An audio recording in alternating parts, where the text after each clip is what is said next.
네, 마태복음의 네 번째 시간입니다. 2장 13절부터 23절까지요. 시간 같이 또 살펴보도록 하겠습니다. 1장과 2장은 신학적 서원이라고 계속 말씀을 드리고 있고요. 그래서 예수가 누구인지를 신학적으로 명확하게 선언하고 있다. 라는 것이 이제 학자들의 생각인데, 1장에서는 족보 출생 이야기 했었고요. 2장에 들어오면서 지난번에 예수님께서 베들레헴에서 탄생하실 것이다라고 하는 것을 동방 박사들의 방문을 통해서 그 예언이 성취되어졌다라고 하는 것을 이제 저희들이 확인했습니다.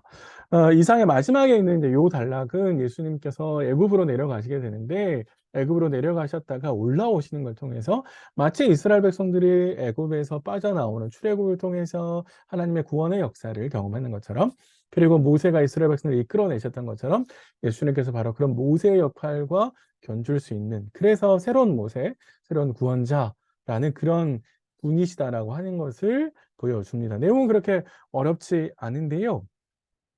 본문의 구조는 이렇게 아주 간단하게 구성되어 있습니다. 사자가 지시하고 요셉은 순종하는 게 양쪽 이제 단락에 있고요. 그 가운데 헤롯이 동방 박사들에게 속은 줄 알고 2살 이하의 아이들을 죽이는 그런 장면들이 이루어져 있습니다. 한 가지 이제 어려운 게 예레미야 31장 15절, 제가 좀 잘못 썼네요. 예레미야 31장 15절 말씀을 성취한다라고 이렇게 되어 있는데, 요 구절과 연결하는 게 조금 어렵습니다. 저 거기 가서 다시 한번 말씀드리도록 하겠습니다. 자, 처음에요. 헤롯이 동방 박사들에게 부탁한 게 있었습니다. 너희가 그 아기를 만나게 되면 어디에 있는지 나에게 좀 알려달라라고 이야기를 했는데, 하나님께서 동방 박사들에게 제시하기를 고국으로 돌아가라라고 이야기를 하셨죠. 그래서 동방 박사들이 고국으로 돌아갔습니다. 자, 그리고 난 다음에 헤롯이 속은 줄 알게 되고, 그래서 2살 이하의 아이들을 모두 다 죽이려고 할 건데, 그것을 하나님께서 미리 아시고 사자를 보내서 요셉에게 지시하는 내용이 먼저 펼쳐져 있는 것이죠. 그래서 사자가 지시한 게 뭐냐면 애굽으로 내려가라 라고 이야기를 합니다. 사자가 아주 급하게 찾아와서 애굽으로 내려가라고 한 것은 헤롯의 이 명령이 아주 급박하게 주어졌고, 그래서 그 휘하에 있는 병력들이 아주 급하게 움직이고 있는, 그래서 상황의 긴급함을 보여주는 말로 이해할 수 있습니다. 그래서 사자가 그 이야기를 헤롯이 아기를 찾아 죽이려 한다라고 하는 것들 이야기해 주고 있는 것이죠.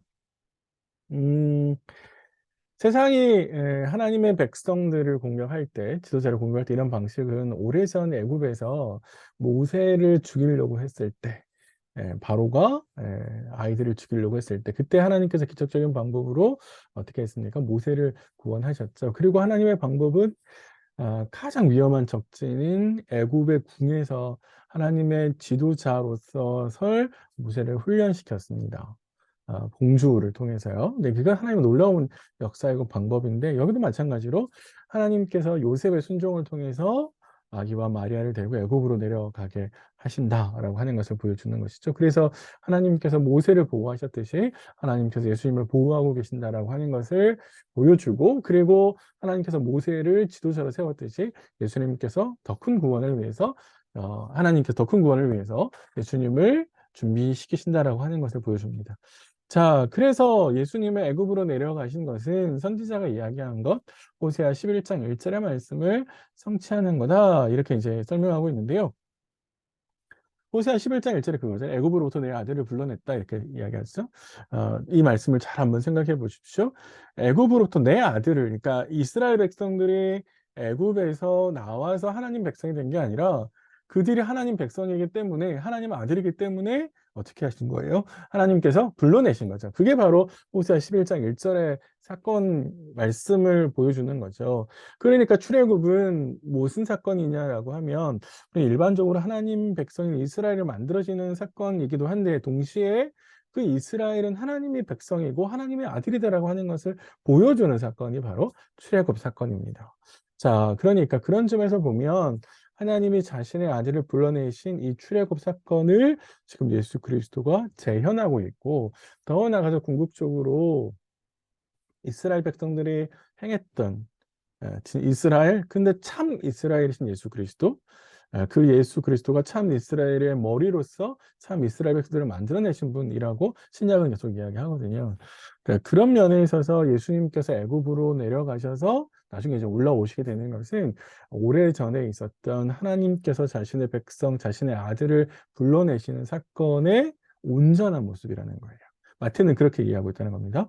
자, 그런 면에 있어서 출애굽이 하나님이 자신의 아들을 불러낸 사건이라고 이야기한다면 당연히 예수님은 누구라는 거예요? 하나님이 진짜 아들이라는 거죠. 그게 이제 여기서 명확하게 드러내고 있고, 그래서 예수님께서 누구냐라고 했을 때 예수님은 하나님의 아들이고 새로운 모세고 그리고 새로운 구원자이시다라고 하는 것을 이런 구도를 통해서 우리에게 명확하게 보여주고 있습니다. 자, 그때 급하게 피한 사건의 또 배경이 이제 16절부터 나오는데 헤롯이 박사들에게 속았다라고 판단하고 난 다음에 2살 이하의 아이를 죽입니다. 어, 2살까지는 가지 않았을 건데 2살이라고 하는 것은 넉넉하게 시간을 잡은 거예요. 그러니까 박사들이 별을 보고 온 시점 물어봤죠. 언제 별을 봤냐? 그 시점을 계산해서 넉넉하게 훨씬 더 기간을 많이 잡아서 더 많은 아이들, 그래서 안전하게 자신이 새로 태어난 메시아를 죽일 거라고 이야기를 하는 거죠. 학자들은 당시 인구를 1000명으로 기준했을 때 약 20명 정도의 아이들이 살해됐을 거라고 추정합니다. 그러면은 당시 인구가 1000명에서 10,000명이면 200명 아이가 죽었다는 거죠. 그러니까 이거는 굉장한 학살 사건인데 이건 참 헤롯이 얼마나 자신의 권력을 지키기 위해서 극악무도한 짓을 했는지를 우리에게 보여줍니다. 자, 그런데 다시 한번 마태는 이 사건, 헤롯이 아이들을 죽인 이 사건이 예레미야 31장 15절의 말씀을 성취한 거다라고 이제 이야기를 해주고 있는데요. 이 31장 15절, 제가 계속 31장 5절로 적고 있네요. 31장 15절의 말씀은 독특합니다. 두 가지 점에서 독특한데 하나는 인용구를 해오는 이제 인용을 하는 방식이 독특합니다. 보통 마태는 마태복음에서 인용을 해올 때 이는 뭐뭐 하기 위함입니다. 선지자가 말하는 것을 이루기 위함입니다. 이렇게 적거든요. 그래서 그 정확한 툴이 있는데 여기 18절에서 인용해 올 때는 그래서 뭐뭐 하기 위함이다라는 모양을 취해서 그가 일반적으로 썼던 성치 형식, 인용해 하는 방식과 다른 방식을 쓰고 있어요. 왜 그랬을까? 이게 뚜렷한 차이는 뭐냐면 지금까지 인용했을 때 선지자의 말씀을 이루기 위함입니다라고 하는 것은 하나님께서 적극적으로 개입하셔서 하나님의 예언하시고 약속하신 것을 이루는 그걸 보여주기 위함이었는데 여기 나와 있는 구절과 본문은 하나님께서 헤롯의 이 악한 행동을 계획하지는 않으셨다라고 하는 것을 보여주는 것이죠. 헤롯이 2살 이하의 어린아이들을 죽였는데 그게 하나님께서 계획하신 거다? 그렇지 않다는 겁니다. 예, 그걸 구별해 주기 위해서 이 헤롯의 악한 행동이 하나님의 뜻과 무관하다라고 하는 것을 보여주기 위해서 다른 방식으로 말씀을 인용하고 있다. 이제 그렇게 저희가 생각할 수 있을 것 같고요. 두 번째는 또 하나의 이제 특이점은 뭐냐면 인용한 구절을 왜 인용했는지 명확하게 드러나지 않습니다. 이게 조금 이게 난감하실지 모르겠는데 예레미야 31장 15절을 인용해 오면서 왜 마태가 이 구절을 인용해 왔을까? 사실 쉽지 않은데요. 예레미야 31장 15절은 굉장히 비극적인 상황, 나라가 망해서 포로로 끌려가는 그 상황을 묘사하고 있거든요. 그래서 라마에서 슬퍼하며 통곡하는 소리가 들리니 라헬이 그 자식 때문에 애곡하는 것이다. 이게 이제 나라가 망해서 들어가는 것인데 그러면은 그때 당시에 나라가 망하는 이런 비극적인 상황이 마치 예수님 시대의 비극적인 상황, 2살 이하의 아이를 죽인 그 사건과 슬픔과 슬픔을 연결하는 건가? 그렇게 볼 수 있죠. 근데 그 단순하게 슬픔을 연결하기 위해서 이 구절을 인용했을까라는 게 이제 학자들의 의문이고, 그래서 마태복음을 전공하는 학자들은 아마 거기에서 예레미야 31장 15절의 비극적 상황으로 끝나는 것이 아니라 저는 문맥을 읽어보면 하나님께서 그들에게 소망을 품게 만드는 거거든요. 포로로 잡혀가지만 다시 예루살렘으로 돌아올 것에 기환할 것에 대한 희망을 가지게 합니다. 마찬가지로 여기도 마태도 비록 2살 이하의 아이들이 죽는 비극적인 상황이 벌어지지만 그러나 예수 그리스도께서 이 모든 아픔에도 불구하고 예루살렘으로 다시 오셔서 구원자가 될 것이다 라고 하는 그런 희망을 연결시키는 것 아닐까? 예, 이제 그렇게 생각을 합니다. 예, 사실은 이제 명확하지 않아서 쉽지 않은데, 나중에 우리 마태를 만나면 어떤 의도로 인용했는지 같이 한번 물어보시면 좋겠습니다. 제가 이해한 바로는 여기까지 좀 이해를 했는데, 예, 그렇게 좀 보시면 좋을 것 같고요. 이제 다시 한번 사자가 지시하고 요셉이 순종하는 것이 마지막 세 번째 단락에 있는데, 사자가 이스라엘 땅으로 올라갈 것을 명령하시죠. 왜? 헤롯이 죽었기 때문이다라고 이야기를 합니다. 헤롯의 죽음은 우리가 좀 많이 생각해 보셔야 되는데, 헤롯이 왜 죽었을까? 사실 시문대로 거둔 게 아닐까라는 생각이 들고, 학살, 악행을 행한 것에 대해서 하나님께서 심판하신 것이다라고 이제 제가 볼 수 있고요. 다만 여기 이제 20절 하반절에 보시면 사자가 제시할 때 그 근거로 듣는 하반절이잖아요. 그게 출애굽기 4장 19절과 아주 유사하게 적혀져 있습니다. 그게 뭐라고 되어 있냐면 악의 목숨을 찾던 자들이 죽었느니라. 이게 하나님께서 모세에게 제시하신 너의 목숨을 찾는 자들이 죽었다. 이런 방식으로 적고 있습니다. 그래서 굉장히 유사한데 모세는 어떤 사람이었냐면 하나님께서 자신의 백성을 인도해 내시기 위해서 애굽에서 인도해 내고 구원하시기 위해서 보낸 사람이었죠.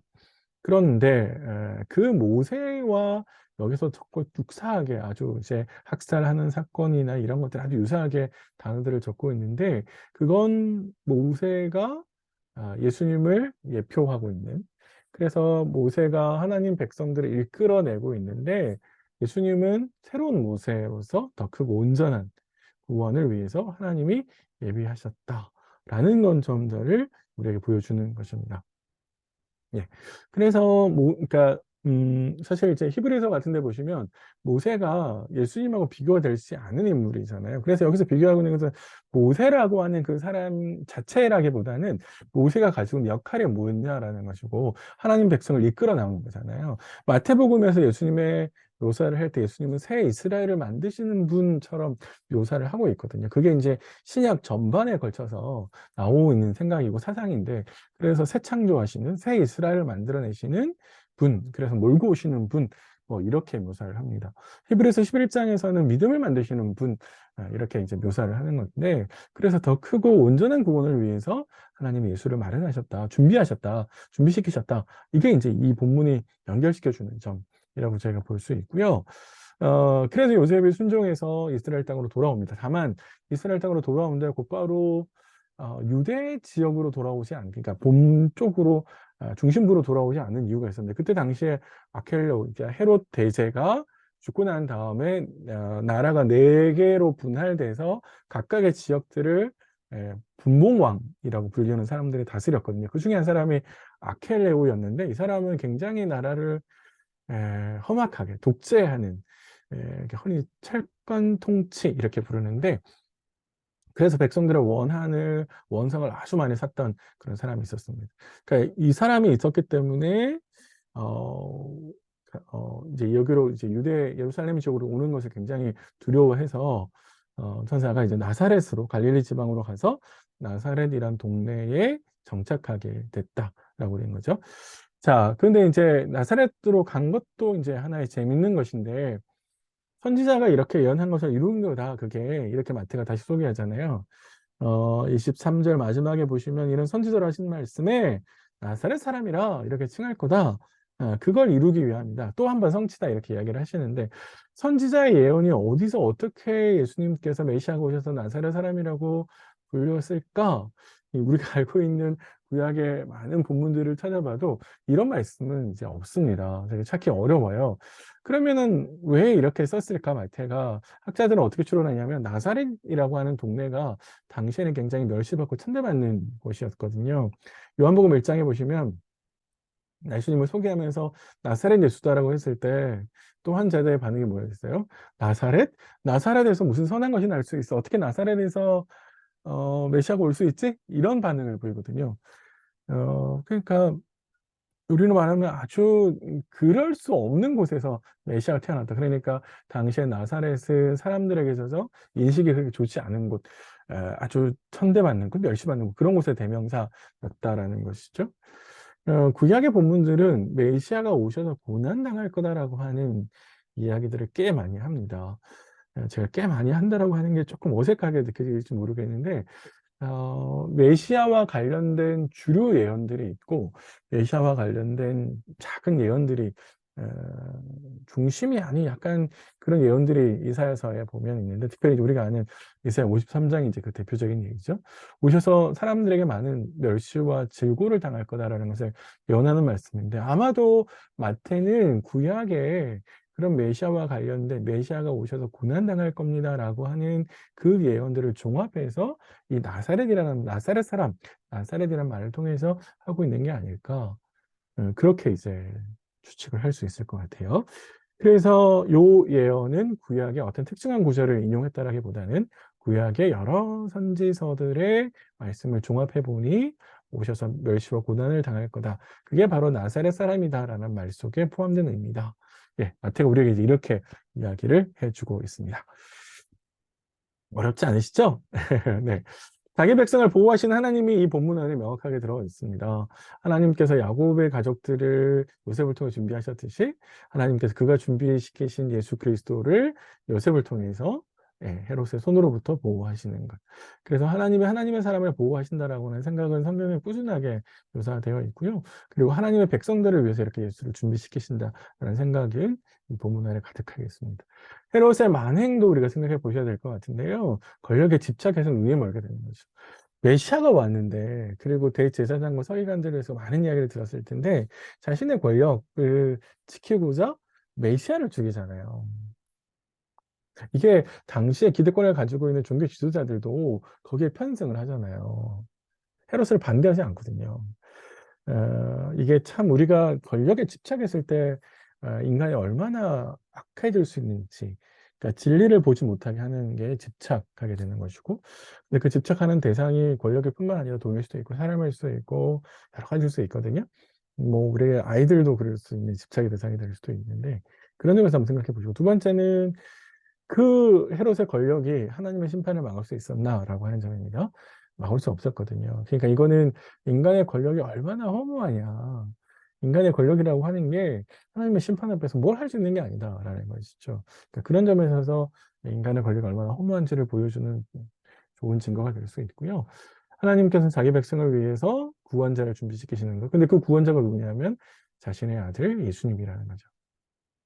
음, 이런 거 한번 생각해 보시면 어떤가 싶습니다. 그리스도라는 말이 있잖아요.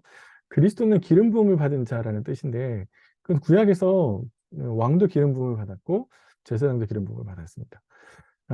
그런데 그 기름 부음을 받은 그리스도를 영광의 자리가 아니라 신약에서 보면 그 그리스도는 고난의 자리인데, 하나님께서 누구를 그 자리에 세우시냐면 자신의 아들을 세우시는 거잖아요.